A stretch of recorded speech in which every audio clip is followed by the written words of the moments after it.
Previously on Supernatural. Do it right. Previously on 24. Previously on Magic Time. We weren't wearing these hats, so we'll take them off. Okay. Last time y'all tuned in, we were going over our top 10 list. We got to number 5. But first, let's talk about Magic Origin spoilers. Mine this week is Animist Awakening. This is going to be a totally awesome card. It's green, X. Reveal the top X cards of your library. Put all land cards from among them on the battlefield. Tapped, and the rest on the bottom of your library in any order. Spell Mastery. If there are 2 or more instant and sorcery cards in your graveyard, untap those lands. Now, that didn't say basic lands. That said lands. So, y'all can just think of all the really, really good ideas you can do with all that. And I love this new effect, Spell Mastery. It's going to be really cool. And what's yours this week? My card, my spoiler. Last week I spoiled the Pain Lands. This week the card I'm going to spoil is a particularly announced Pain Land for this set, Yavimaya Coast. We discussed this briefly in the last video, but Yavimaya Coast is the green and blue Pain Land. Tap it, it deals 1 damage to you. Add 1 green or blue mana to your mana pool. I feel like it will be very good in the absence of fetches and shock lands. It'll really be the only good mana fixing in green-blue decks now. Ben, back to you. You green-blue players. Okay, let's get back into the meat and potatoes. Oh wait, I had the broccoli, not the potatoes. Alright. We're on number 5, and this is one that always gets my goat, and it always gives me so much joy shutting these people down. The cocky players. Indeed. Indeed. So, this happened a few years ago. This was when Rise of Eldrazi had, just come out, and I had, a little... Back in 2009. I guess it was 2009. Indeed. I had a green elf deck with like 4 copies of Emrakul Aeon Torn in it, because I'm that guy. And there's this one noob came in there and he was like, I've got this blue mill deck.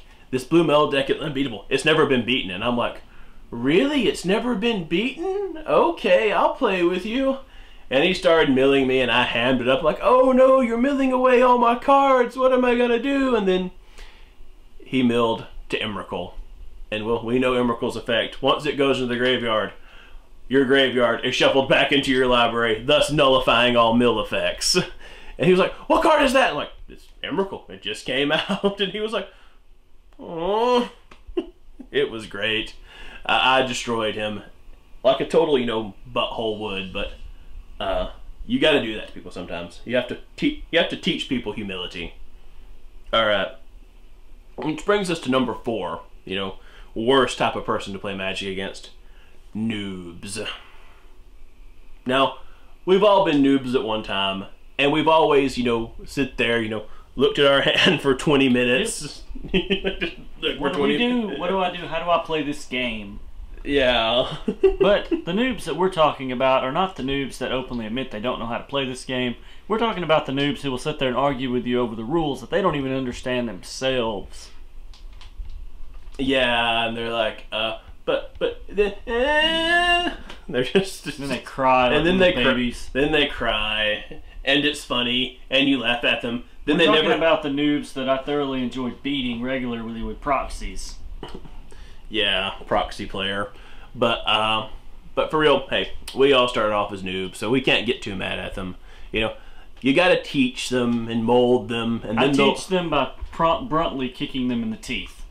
Yes. Making them never want to play Magic again. That's how I teach They need noobs. to be taught through Daniel's cruel tutelage. I teach them like Piccolo taught Gohan. Cruelly and without kindness. Or the guy from Kill Bill. Yes. I haven't seen that movie, but yes. I will agree with what he said because I haven't seen the movie. I really have never seen the Kill Bill series, guys. Okay, we're getting off topic here. It's Kill Bill. We're not. This is Magic Time, not Kill Bill. All right. Number 3. The salesman. Now, this guy is annoying. This guy is annoying because he never wants to trade, he just wants to sell. He's always pulling cards out of his binder like, you need this for your deck for whatever reason. You need to buy this from me. He doesn't care if he gets $1 out of you or $40. He wants to get money constantly from everybody. Everything he has is for sale, nothing's for trade, and he complains that he doesn't have money, when in reality he has generally a source of income, whether it be a job or whatever the case may be. He's not as poor or as broke as he makes himself out to be. That's the reality of the matter. And then, you'll see his decks and foiled out. They're completely foiled out. He has like a completely foiled out commander deck. And they'll sit there and say, but I need the money. I'm like, dude, you need budget counseling. Yes. On a side note, I am an excellent budget counselor. If any of you would like my services... No, he's not. No, he's not. Gosh, no, stop. You can't do that, man. Not cool. Not cool. Okay, different channel, guys. Different channel. No channel. You're not a budget counselor. All right. Okay. Dave Ramsey's the best. We're getting off topic. Shout out to my man Dave Ramsey. Okay, we're getting off topic here. All right, now, number 2, the Rager. Now, we've all played against a Rager. It's like, they sit there and act like they cannot lose, and then they lose, and then they destroy everything. Then and they flip the table, flip out, throw their cards. Like when you wits in the Rager, bad things happen, as Ben can tell you. Yeah, so when you tunnel vision the Rager, bad things happen. Yes. And it's like, it's just a game. There's no sense in getting that upset. You ain't got to flip tables. If this guy misses one land drop, it's the end of the world. He forfeits. You'd think that. But the worst case of raging, I didn't witness this. I heard about it. It was in this one big official tournament at some convention, I think. But guy, pile shuffles, draws his hand, mulligans. Pile shuffles again, mulligans. Third time, he's like, this is bull. Just rips his cards in half and walks off. And I'm like, dude, it ain't that big a deal. It's the big deal.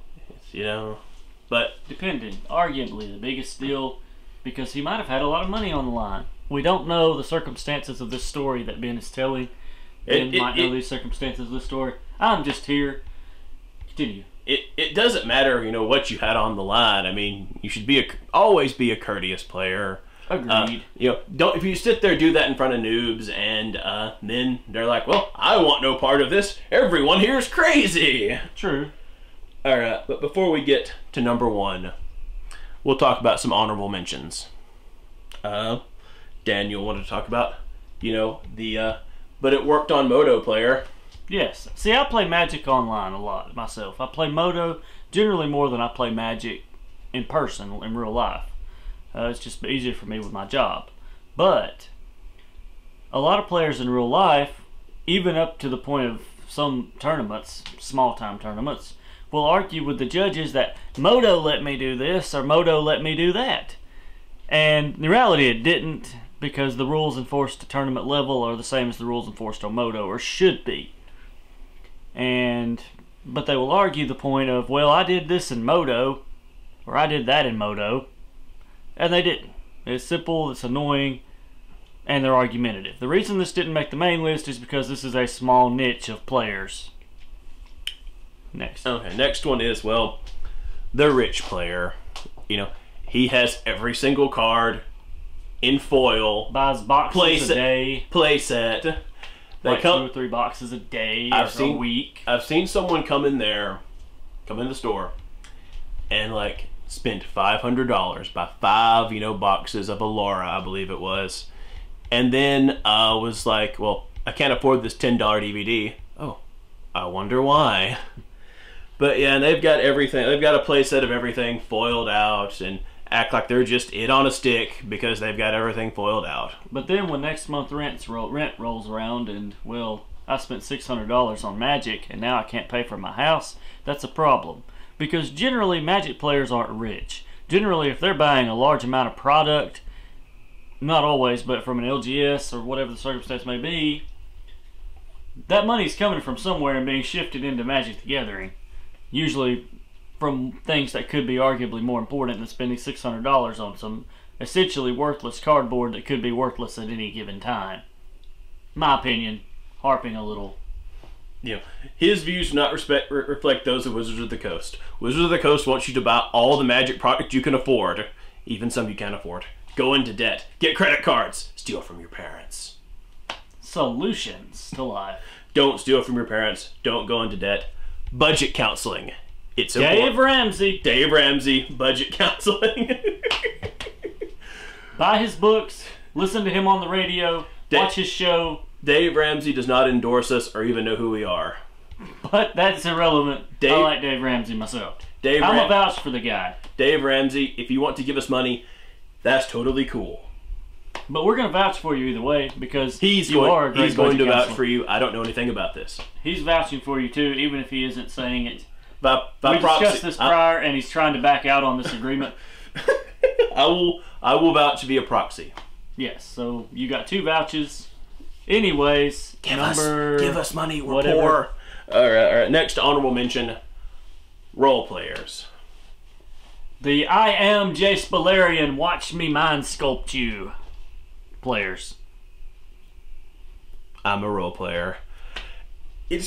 It's fun to do and pretend like you really have magical powers. Like you're Jace Bellerin and you're gonna mind sculpt somebody. It's fun to wear a cloak and a hood when you play Magic players, and it really freaks out noobs, and it makes me happy, okay? Why don't you dress up like a woodland creature and carry a big axe? Bet me. I will. That's happening next time. I'm gonna dress up as a woodland creature and carry a big axe. Like Garruk, Wild Speaker. I might do that. You know, just don't tempt me. Dress up as Chandra. That might be a little weird. But there are no red. Dress up as Xenagos. Trans power, man. You know, be who you are. But another honorable mention. Dress as Xenagos. Power players. You know, I'm one of these also. You know, it's confession time. You know, it's fun to play in the format where you're the most powerful and you can wreck face. You know, is it always fun for the other person? No. But when you're having a good game, when you're power playing with another power player, there's just nothing like it. And last honorable mention is the semi-professional. Now, we've all know the guy who's just sitting there, plays Magic with you, like, you know, it's like he's dealing business, you know? Like, he plays Magic like he's in a business meeting, announces every single phase as he goes into it. And, you know, I mean, I can respect that, but at the same time, come on, have a little fun, guy. Now, it's time for the number one. Numero uno. Number 1. Let's have a recap. Number 10, Traders.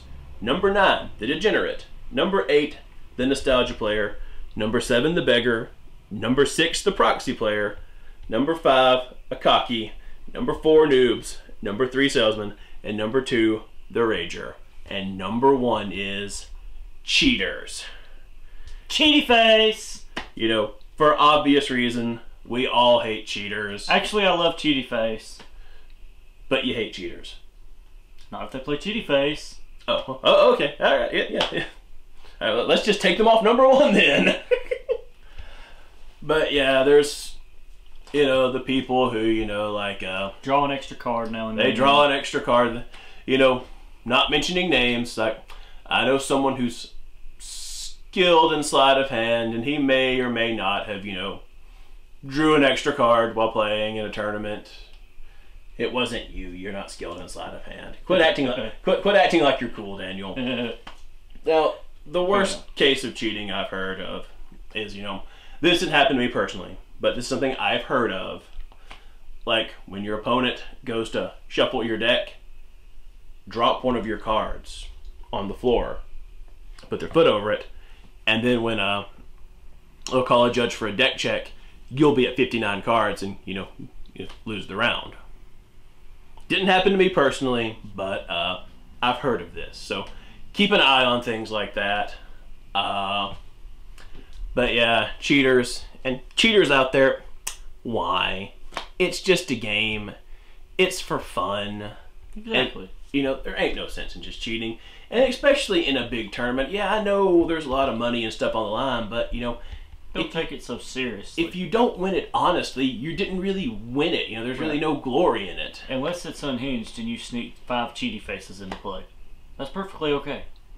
Yeah. Or if it's EDH and you sneak a cheaty face into play, if your EDH group allows unhinged cards. But we're getting into house rules, and that's something completely different. This is talking about, cheating with official Magic rules. I mean, Fair enough. house rules, you can do all sorts of crazy house rules.